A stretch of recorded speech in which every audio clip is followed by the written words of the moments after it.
아멘. 오늘은 누가복음 강의 101번째 시간으로 착각하고 있는 신앙인이라는 제목으로 하나님의 말씀 증거하도록 하겠습니다. 착각이라는 것은 어떤 사물이나 사실을 실제와 다르게 잘못 느끼거나 지각하는 것을 말합니다.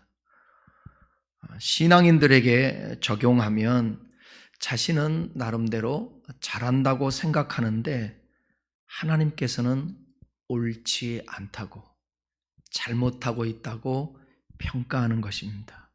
그런데 그것을 받아들이지 않습니다. 그것이 저일 수도 있고 여러분일 수도 있습니다. 그러니까 뭐에 대한 지식과 또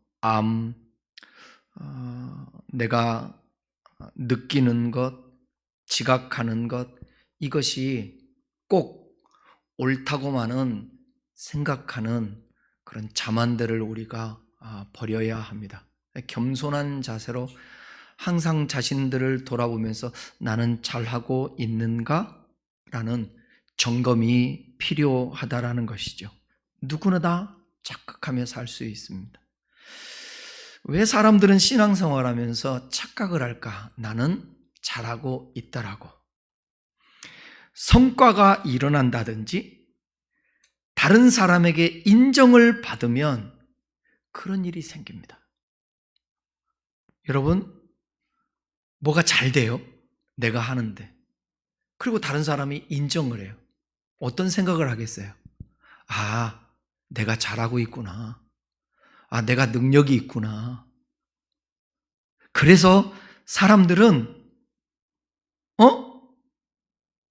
착각을 할 수 있는 거예요. 그것이 비록 잘못 가고 있어도. 전형적인 예수님 당시 바리새인들과 종교 지도자들의 모습이 그랬습니다. 세상 사람들과 다를 바 없는 신앙인의 모습. 저는 복음서를 보면서 특별히 누가복음을 강의하면서 예수님께서 과할 정도로 바리새인과 서기관들을 책망하시는데 많은 부분을 차지하고 있는 것을 발견합니다. 여러분도 설교를 들으시면서 바리새인들과 서기관들의 위선과 잘못된 신앙에 대해서 과할 정도로 많이 들었잖아요. 왜 예수님께서는 그렇게 바리새인들을 비판하셨을까? 당시 바리새인들의 고착된 잘못된 신앙관을 개혁하지 않고서는 하나님 나라의 복음이 그들에게, 많은 사람들에게, 인류에게 받아들여질 수 없었기 때문에 그렇습니다. 여러분, 음료수 중에 콜라가 몸에 좋은 면이 많을까요? 나쁜 면이 많을까요? 세계적으로 이 사랑받는 음료인 코카콜라는 단순히 음료로서만이 아닌 문화적인 아이콘으로서 높은 브랜드 가치를 지닙니다. 1886년에 만들어졌는데 이 코카콜라가 현재 시가총액이 322조입니다. 매출액이 39조, 종업원이 무려 8만 6천 명이 됩니다. 이 엄청난 규모를 자랑하고 있죠. 그런데 이 회사가 있기까지 이런 뒷얘기가 있습니다. 우리나라에서 있었던 얘기입니다. 1938년 4월에 조선일보에 특이한 광고가 났어요. 이규희라는 분이 이 광고 기사를 냈습니다. 광고 내용이 이렇습니다. 완쾌사례.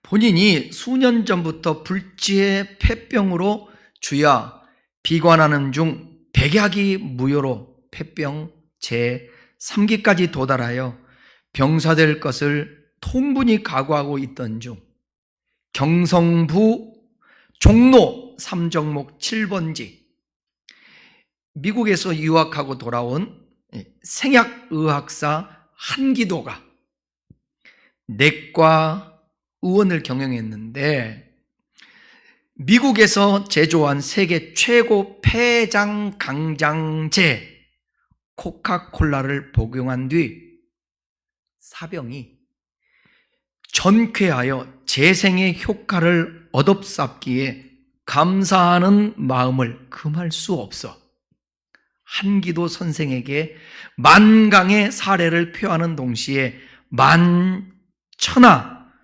제시 재생지은을 널리 소개하나이다. 정약한 기사니까 경성부 신당정 304-37 이규희 100. 코카콜라가 애초 만병통치약으로 팔리기는 했지만 약효에 대한 환상은 곧 사라졌습니다. 하지만 식민지 조선에서는 1930년대 후반까지도 이 코카콜라가 세계 최고의 폐장 강장제라는 미신이 통했습니다. 그래서 조선 총독부도 코카콜라를 청량 음료가 아니라 약으로 취급했던 듯합니다. 여러분, 사실 코카콜라로 폐병이 나았다 해도, 만약에 나았다 해도 그것이 보편화될 수 있습니까? 지금 생각하면 콜라가 약으로 취급됐다라는 사실이 얼마나 무지한 것입니까? 근데 그 사람은 콜라로 폐가 나았다고 확신하는 것입니다. 그게 나았다고 해도 여러분, 콜라가 폐를 낫게 합니까? 색깔이 한약하고 색깔이 비슷해서 그랬나? 신앙도 그럴 수 있다라는 거예요. 그래서 우리는 성경을 바로 이해해야 합니다. 잘못하면 이단이 나오는 거예요. 그래서 이단. 자기가 성경을 통해서 경험했다고 해서, 희열을 느꼈다고 해서, 깨달았다고 해서 그게 다라고 그걸 외치면 안 되는 거예요. 책 100권 읽은 사람과 책 한 권 읽은 사람과 싸우면 누가 이긴다고요? 한 권 읽은 사람이 이긴다는 거예요. 성령께서 조명해 주시는 은혜가 있어야만이, 그래서 우리는 겸손한 자세로 하나님이 비춰주셔야 깨달을 수 있다고. 내가 잘 모를 수도 있다고. 겸허한 태도가 필요한 거예요. 그래서 사도행전 17장 11절에 보면 베레아 사람들의 한번 성경을 대한 태도를 볼까요? 한번 읽어보겠습니다. 베레아에 있는 사람들은 데살로니카에 있는 사람보다 더 너그러워서 간절한 마음으로 말씀을 받고 이것이 그러한가 하여 날마다 성경을 산고함으로. 베레아 사람들의 성경에 대한 그 반응이에요.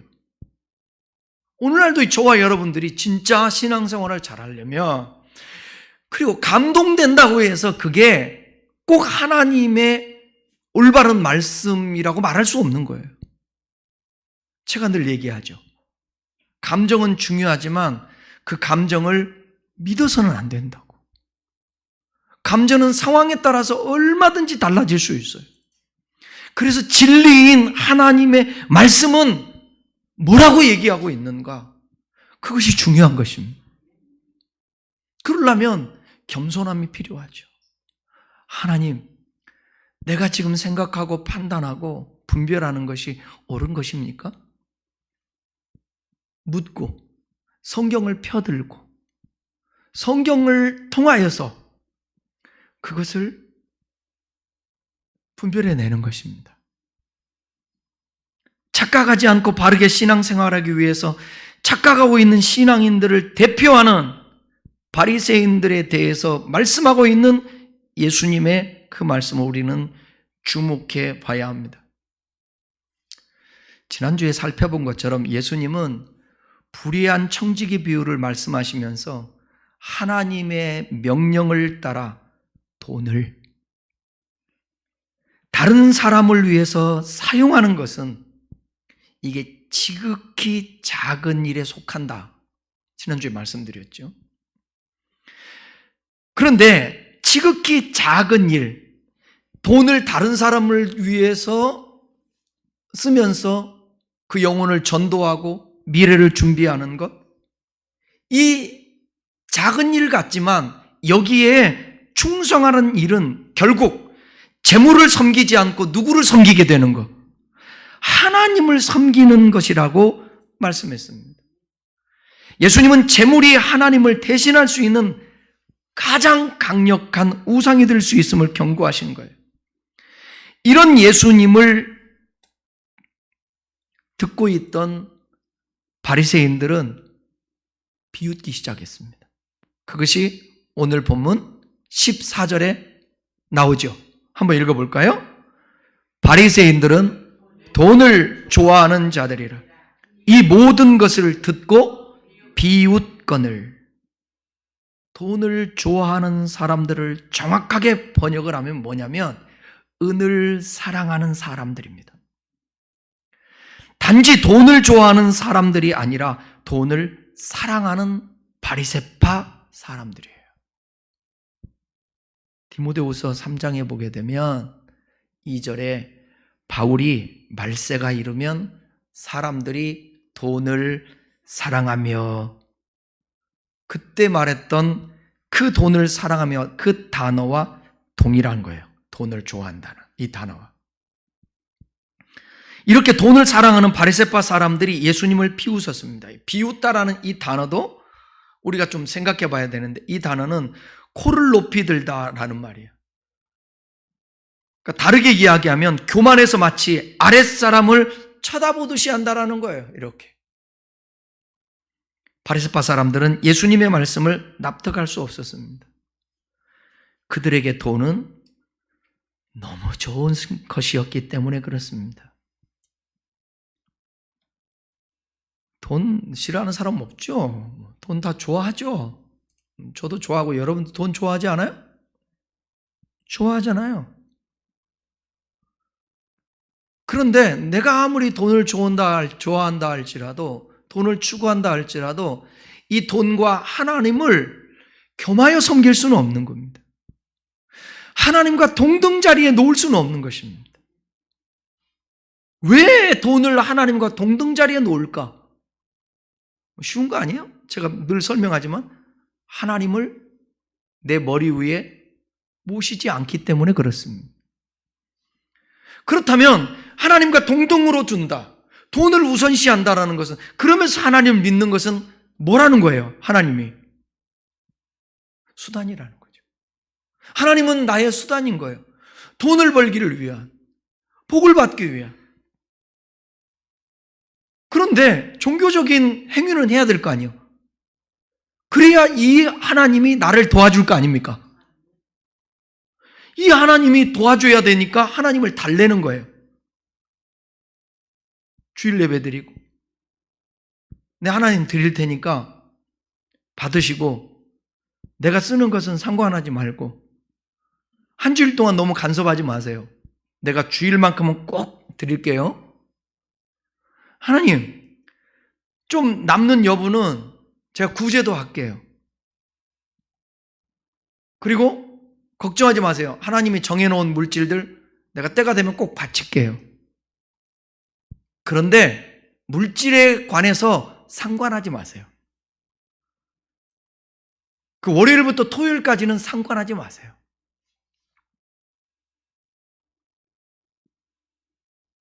그게 결과적으로 분석해 보면 그렇다는 거예요. 결과적으로. 누가, 우리인데 먼저 하나 걸르자면 누가 성경에서? 바리새인들이. 왜 이 말을 하냐고요. 이 말을 하는 이유가 뭐냐고. 하나님 말씀은 그때만 해당되는 게 아니잖아요.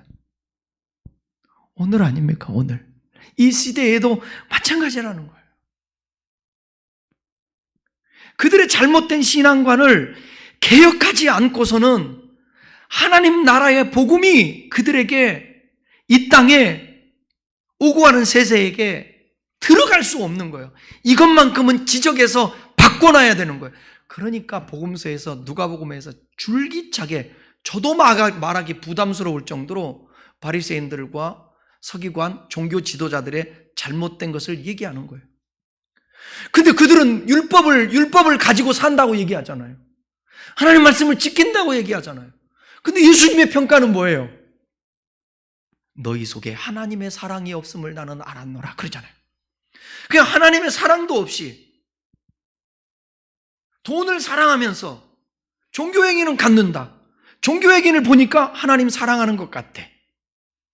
그거는 사람들을 속이는 거고 자기 자신을 속이는 거죠. 하나님을 속이는 거죠. 하나님은 속지 않습니다. 절대로 속지 않습니다. 그래서 이런 바리새파 사람들에게 예수님이 이렇게 말씀하세요. 오늘 이 말씀도 참 중요해요. 15절 함께 읽을게요.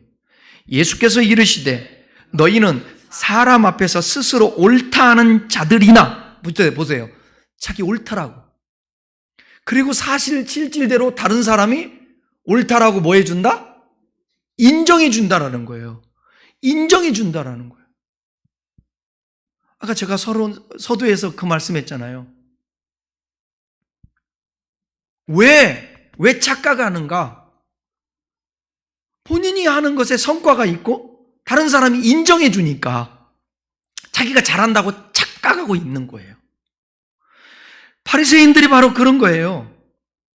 사람 앞에서 나는 옳다는 자들이라. 그 다음에 너희 마음을 하나님께서 아시나니. 근데 그런 마음을 누가 한다고요? 하나님이 아신다. 그 다음에 사람 중에 높임을 받는 그것은 하나님 앞에 미움을 받는 것이다.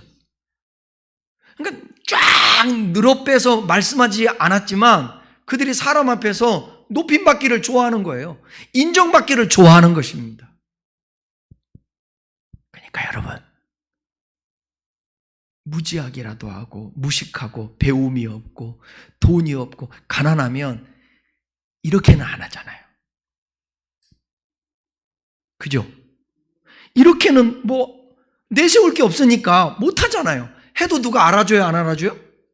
안 알아줘요. 근데 만약에 성경에서 얘기하고 있는 부자, 똑똑한 사람들은 인정받으니까 그게 옳은 줄 안다라는 거예요. 근데 하나님 보시기에는 그게 옳지 않다라는 거예요. 미움받을 짓을 한다라는 것입니다. 예수님은 돈을 사랑하는 바리새파 사람들을 스스로 옳다고 하는 자들이라고 평가했습니다. 이들은 돈도 많았습니다. 그리고 돈이 많은 것을 이용해서 자신의 의로움을 드러냈습니다. 어려운 사람들을 구제하면서 자신을 과시했습니다.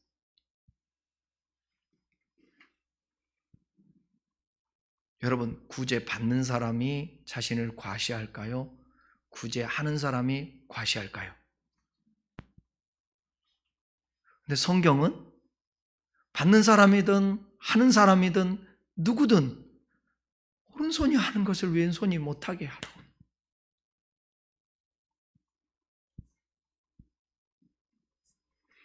그러니까 여러분, 받는 사람도요, 감사의 표현을 하면서 참 고마워하는 마음도 같지만 아부는 하면 안 되겠죠? 아부는? 주면서 생색내면 되겠어요? 안 되겠어요? 안 되겠죠. 안 되겠죠. 그런 거예요.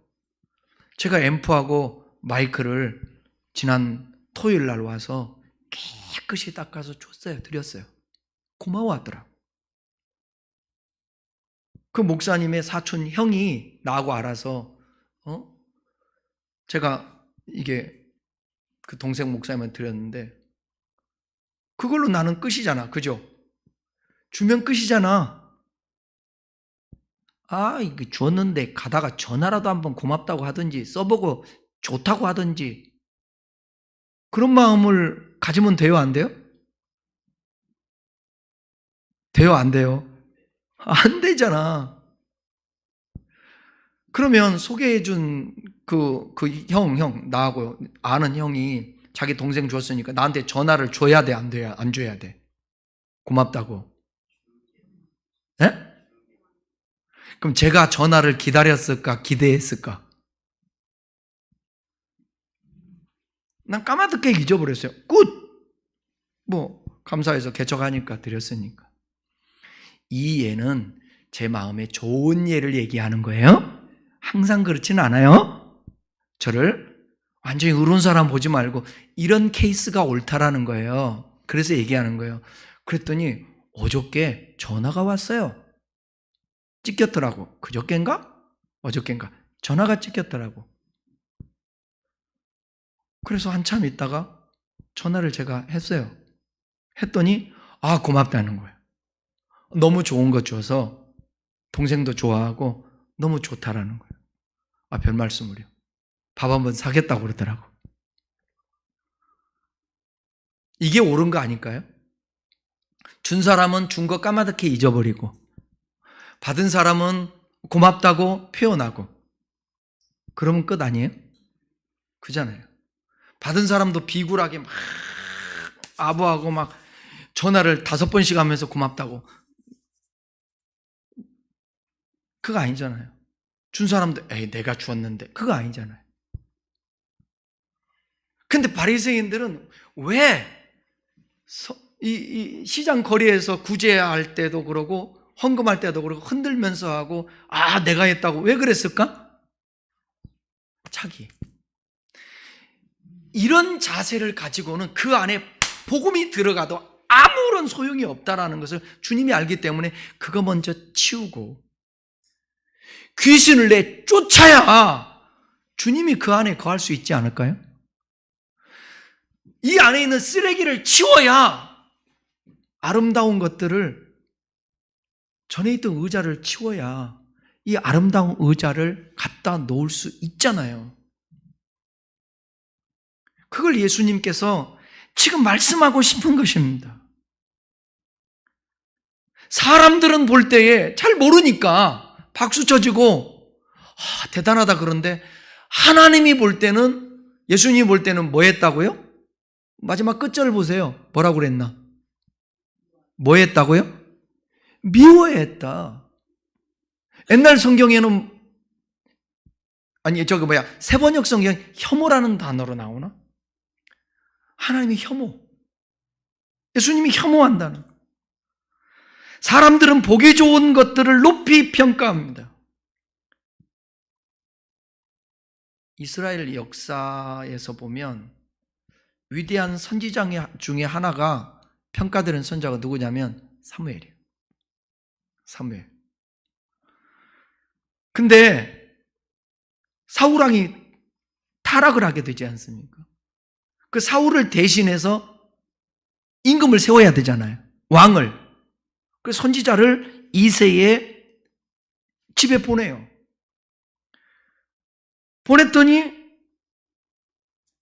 베들레헴에 사는 그 이새를 찾아가가지고 가서 봤더니 첫 번째 나오는 사람이 누구였냐면 첫째 아들 엘리압. 엘리압이 탁 나와요. 보자마자 아이쿠, 이놈이네. 주님께서 기름 부어 세우려는 사람이 이놈이네, 그렇게 생각을 했어요. 사무엘은 엘리압을 생각했어요. 너무 마음에 들었어요. 확신했어요. 그런데 하나님의 판단은 달랐어요.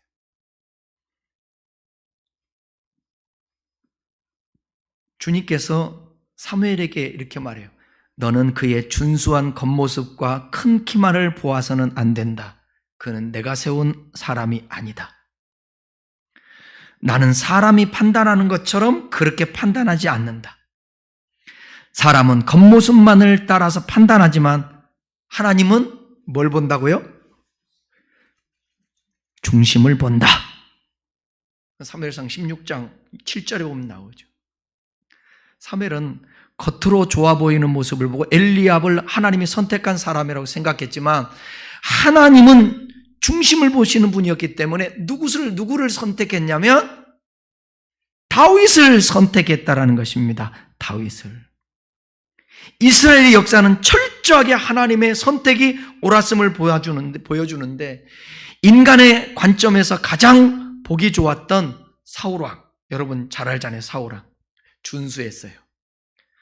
사람들이 가장 원했던 전쟁에 능한 사람이었어요. 근데 그는 실패했어요. 그런데 아비조차 선지자 앞에 보여주기를 포기했던 이 다윗은 모든 왕들의 기준이 됐어요. 왜? 하나님의 마음에 합한 자, 하나님이 그 중심을 받기 때문에 그렇습니다. 그러니까 우리가 이러한 안목을 가지려면 얼마나 우리가 맑아야 되겠어요, 영이. 우리 영이 맑아야 되겠냐고. 귀신은 능력으로 쫓아냅니다. 아멘. 근데 여러분 보세요. 귀신 쫓아내는 사람 치고 인격적인 사람 많이 봤어요? 사람을 무시해요.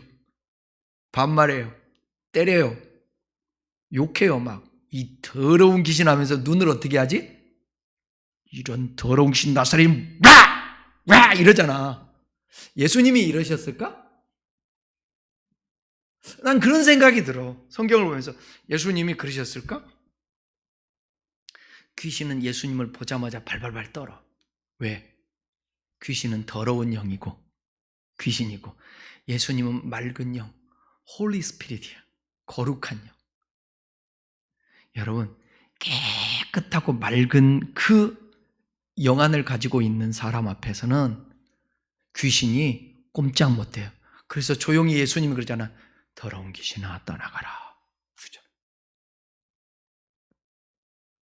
베드로든 바울이든 그냥 그림자만 지나가도 수건만 던져도 귀신이 나가.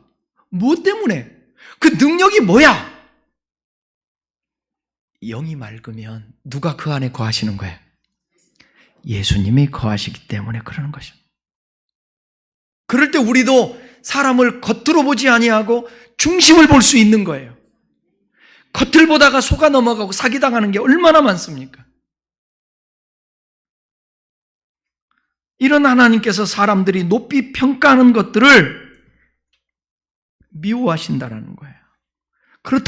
그렇다면 보기 좋고 아름다운 것들을 주님께서 꼭 좋은 것만으로 여기지 아니하고 그것을 미워하기도 하고 혐오하기도 하실 수 있다는 거예요. 그런데 그 반대로 아주 보잘것없고 초라한 다윗과 같은 사람을 하나님 그 중심 보시고 택할 수도 있다는 거예요.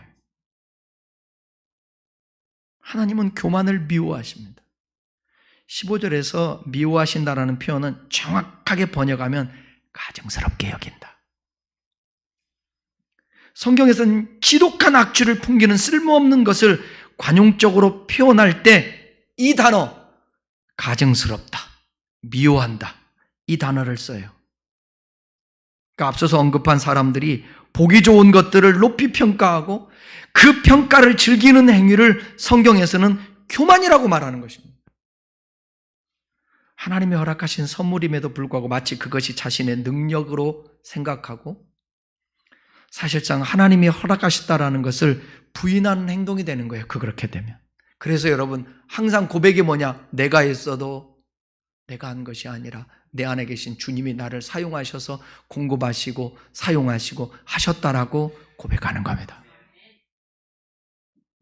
교만은 가장 흔한 형태의 우상 숭배이기도 합니다. 왜냐하면 하나님을 높이기보다 하나님이 만드신 것들을 중요하게 여기기 때문에. 교만은 하나님으로부터 주어진 것으로 하나님을 높이기보다 자신을 높이는 행위. 그러니까 교만은 자기 자신을 섬기는 우상 숭배와 같아요. 그래서 스스로 옳다라고 생각했던 이 바리새인을 예수님이 지적하는 것입니다. 예수님을 비웃는 바리새파 사람들은 하나님이 주신 재물로 자신을 높이는 데 사용하는 그 교만한 자들이었고 그들은 가증스럽게 여길 만한 자들이었습니다. 그들은 착각하며 신앙생활을 하였던 것입니다. 그리고 이어서 예수님께서는 갑자기 이상한 말씀을 하십니다. 16절 한번 보겠습니다. 16절. 율법과 선지자는 요한의 때까지요. 그 후부터는 하나님 나라의 복음이 전파된 사람마다 그리로 침입하느니라. 15절은 의인이라고 스스로 생각하는 자들이 사실 교만한 자들이라고 이야기했잖아요. 그러면서 정말로 하시고자 하시는 말씀은 이 16절, 17절 말씀이에요. 이 표현은 마태복음 11장 12절에서도 비슷한 말씀을 하시는데 한번 읽어볼까요? 마태복음 11장 12절. 세례 요한의 때부터 지금까지 천국은 침노를 당하나니 침노하는 자는 빼앗으리라.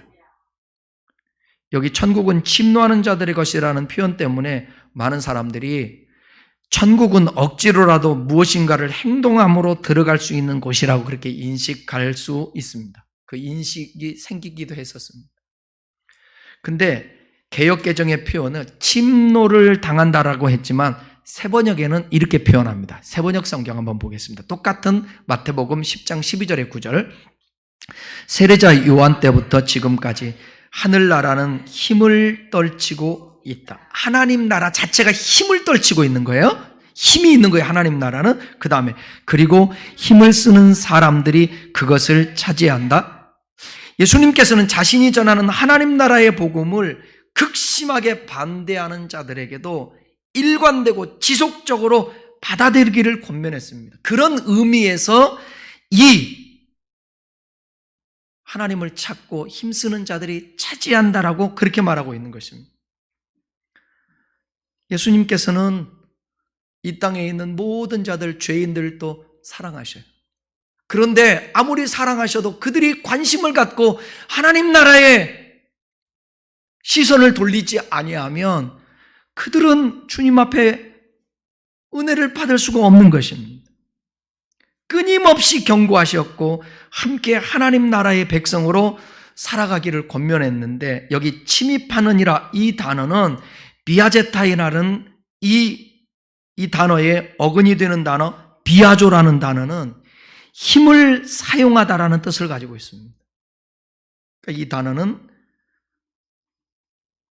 힘을 사용하다, 강제하다, 압박하다 등으로 번역할 수 있는데 모든 사람은 하나님 나라 안으로 들어오라는 압박을 지속적으로 받고 있다는 거예요. 누가 그렇게 지속적으로 압박한다는 거예요? 우리 주님이 오셔서 때가 참에 하나님 나라가 가까웠으니까 회개하고 복음을 믿으라. 계속해서 압박해 오는 거예요. 들어오라고. 주님께 오라고.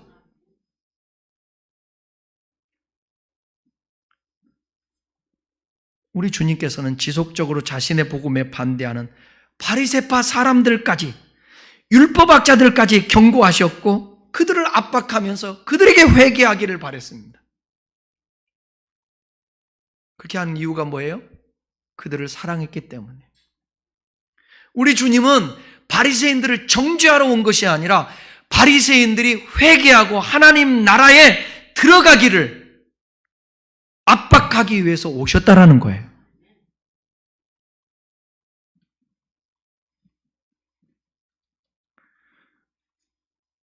표면적으로 율법을 지키면서 자신은 의롭다고 여기고 돈을 사랑하는 이 바리새파 사람들에게 하나님 나라의 복음이야말로 진짜 율법의 마침이 되고 율법의 완성이 되었습니다.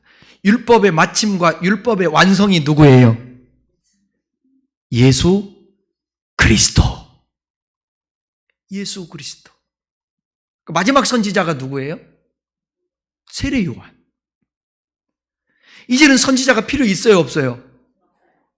누가? 선지자가 얘기했던, 선지자가 예언했던 그분이 오셨으니까. 율법의 마침이요, 율법의 완성인 것입니다. 그러나 17절 읽겠습니다. 17절. 그러나 율법의 한 획이 떨어짐보다 천지가 없어짐이 쉬우리라. 16절에서 예수님께서 율법과 선지자의 시대가 지나갔음을 말씀하셨죠. 그런데 17절에 예수님께서는 천지는 없어질지언 율법은 1.1획도 없어지지 않는다고 말씀했습니다. 16절의 말씀과 모순되는 것 같죠? 그런데 그렇지 않아요. 왜냐하면 예수님은 율법을 파기하고 부수는 자가 아니라 오히려 율법을 복음으로 완성함으로써 율법을 완전히 성취하신 분이기 때문에 그렇습니다. 바리새인들이 율법을 이해하되 아전인수격으로 잘못 이해하고 있었거든요. 그 당시에 바리새인들은. 그러니까 그 성경이 나오잖아요. 성경이 누구에 대해서 증거한다고 그랬어요? 예수님에 대해서 증거하고 있지 않습니까? 그렇다면 율법, 구약 성경을 대표하는 율법, 구약 성경을 알고 있다고 한다면 거기서 얘기하고 있는 예수님이 이 땅에 오셨어요? 지금 예수님이 앞에서 얘기하고 있습니다. 그 예수님을 어떻게 해야 되는 거예요? 영접해야 되잖아요. 근데 그 예수님을 비방하고 죽이려고 하고 있으니 그들은 잘못 이해하고 있었다라는 것입니다. 아전인수격으로. 하나님의 말씀은 긁지 않아도 떨어지지 않고 그 권위가 상실되지 않고 취소되지 않고 다른 어떤 거로도 변경되지 않고 전통에 입각한 편협한 바리새인들의 율법에서 율법 자체와 결코 동일시할 수 없는 살아계신 하나님의 말씀인 것입니다. 그런데 여러분, 이 성경이요, 살아계신 하나님의 말씀인데 이 성경을 잘못 이해하고 왜곡하게 되면 이건 성경이 아닌 거죠. 이건 글자인 거죠. 그러니까 당시에 바리새인들과 종교 지도자들이 그렇게 성경을 이해했다는 거예요. 근데 그들이 일부러 그랬겠습니까? 이거 중요해요? 일부러 그런 게 아니에요. 왜 그러면 그들은 그렇게 이해하고 그렇게 했을까? 욕망이라는, 자기중심적이라는 이 안경이 씌어졌기 때문에 그런 거예요. 이게 그렇게 성경을 보니까 나를 비우고 내려놓고 순수한 하나님이 조명해 주시는 그 영으로 성경을, 진짜 하나님을 이해하기 위해서 알게 되면 이건 수단이 아니거든. 수단이 아니거든. 그러니까 예를 든다면 이런 거예요, 여러분. 제가 예수 믿고 나서 전도를 하는데 성경을 이해를 못하죠. 그때 모르니까. 근데 성경 구절 몇 구절 적어달라고 해가지고, 그 순수한 마음이고 지금 결과적으로 보게 되면 그거 하나님의 은혜라고 생각해요. 모르는데도 암송해갖고 막 증거하는 거야. 뭔 뜻인지도 모르도. 그런 과정을 통해서 주님 앞에 은혜를 더 누리고, 그러니까 다행이지. 만약에 여러분 이렇게 내가 바르게 성경을 이해하고 목회하지 않고 만약에 그냥 나를 드러낸다든지 잘한다 박수 쳐준다든지 아유 은혜가 충만해, 성령이 충만해. 우리 협동 목사님이 어저께 그런 얘기를 하더라고요. 내가 왜 좋냐면 청년 시대 때 같지 않고 그래서 좋다는 거예요. 내가 청년 때 어때서? 청년 때처럼 계속 나갔으면 나는 부흥사가 됐을 거란 말이에요. 그럼 자기를 안 만나줬을 거래. 내가 성공했으면. 무슨 얘기냐면 나는 주님이 나의 수단이 아니었거든요. 나는 주님이 좋아서 목사가 된 사람이니까. 성공하려고 목사가 된 게 아니라 구원의 감격과 영혼 구원하려고 목사가 된 거니까. 그게 목적이었으니까. 그러니까 많은 유혹들을 또 그 본질 초심, 첫사랑이라고 그러잖아요. 그러니까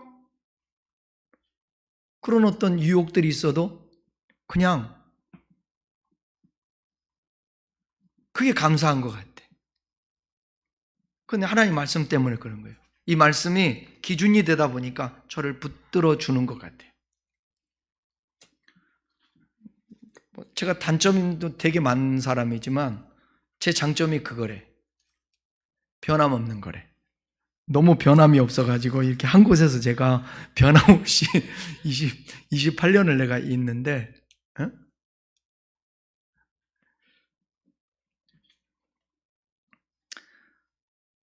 바리새인들, 그 당시 잘못된 신앙 갖고 유대인들을 포함한 모든 자들은 율법주의에 빠지기 쉬운 그런 자들이었습니다. 그래서 그 속에 말씀하고 있는 율법이 잘못된 거 아니잖아요. 율법주의가 잘못된 거죠. 예수님이 그 말씀하죠. 풀은 마르고 꽃은 시드나 우리 하나님의 말씀은 영원히 서리라. 천지는 없어지겠으나 내 말은 없어지지 아니하리라. 스스로 의롭다 여기는 위선자들에게 겨우 율법 조항을 표면적으로만 지키려고 하는 그들에게 예수님은 본인은 하나님 나라를 전파하고 있으며 이러한 것이 율법의 진정한 목적을 이루는 것임을 말씀하고 있는 것입니다. 다른 말로 하면 돈을 사랑하는 바리새파 사람들이 말하는 거짓 의로움이 아니라 진정한 의로움을 이루는 길에 대해서 말씀하고 계신 것입니다. 그런데 갑자기 주제와 전혀 상관없는 말씀을 하세요. 자, 18절 이혼과 간음에 대해서 말씀하기 시작합니다. 읽겠습니다. 시작. 무릇 자기 아내를 버리고 다른 데 장가드는 자도 간음, 무릇 버림당한 여자에게 장가드는 자도 간음함이니라. 18절은 스스로 의롭다고 여기는 바리새파 사람들에게 너희는 의롭지 않고 오히려 율법을 어겨 간음하는 자들과 같다 이렇게 말씀해요.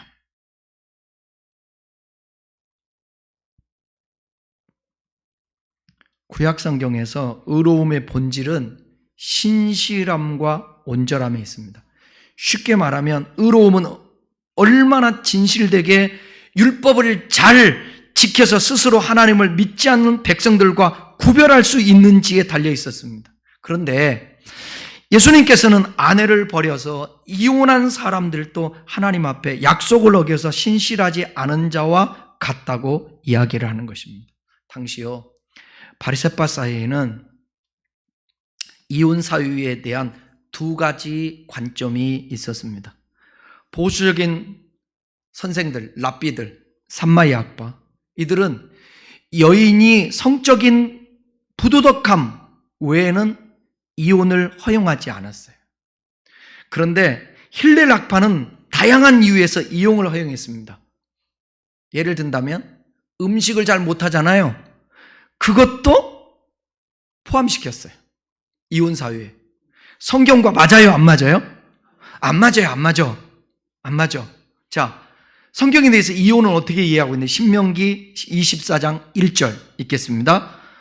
사람이 아내를 맞이해 데려온 후에 그에게 수치되는 일이 있음을 발견하고 그를 기뻐하지 아니하면 이혼 증서를 써서 그의 손에 주고 그를 자기 집으로 내보낼 것입니다. 그러니까 삼마이와 힐렐은 수치스러운 일을 좁게 성적 부도덕함을 갖다 받아들이든지 아니면 여인으로서 마땅히 해야만 하는 일들을 하지 못하는 것을 수치스러운 일로 해석하는지 여기에 차이가 있었습니다. 이렇게 보면 예수님은 어느 쪽이었냐면 삼마이 학파의 해석을 따른 거예요. 왜? 성경 자체가 그렇게 말하고 있으니까. 부정함, 음란함. 이혼을 한 사람은 모두 다른 여인과 결혼하고 싶은 매우 부정한 마음으로 이혼했다고 여기는 것입니다.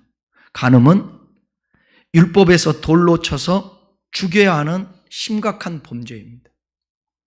예수님 시대에도 요한복음 8장에 보게 되면 간음한 여자를 돌로 쳐서 죽이려 했던 것을 봤을 때 간음은요 아주 심각한 범죄예요. 예수님은 하나님 자신이니까 이거 간음하면 돌로 쳐 죽여야 된다는 거죠. 남성과 여성 모두에게 심각하게 받아들였던 범죄였습니다. 예수님께서는 18절을 통해서 돈을 사랑하는 이 바리새파 사람들이 스스로 의롭다고 여기지만 율법의 정신을 안 지키고요. 율법을 자신의 쾌락을 위해 이용하는 위선적인 자들이라고 비판한 것입니다. 성경적이지도 않는데 자기네들이 만들어요. 이혼 사유를. 그래서 정죄하고 내쫓아요. 왜 내쫓았을까? 다른 여자 맞이하려고. 욕망을 위해서. 그러니까 예수님이 그래서 이걸 너무 그들에게서 이 비유를 통해서 말씀하고 있는 거예요. 너희들 성경을 가지고 있다고 하지만, 율법을 안다고 그러지만 너희들 다 욕망을 위해서 그러는 거야. 결론입니다. 여러분, 진정 의로운 자는 어떤 사람일까요? 하나님 나라 안으로 들어오라는 예수 그리스도의 일관되고 지속적인 이 간청을 받아들인 사람들은 의로운 사람들이 됩니다.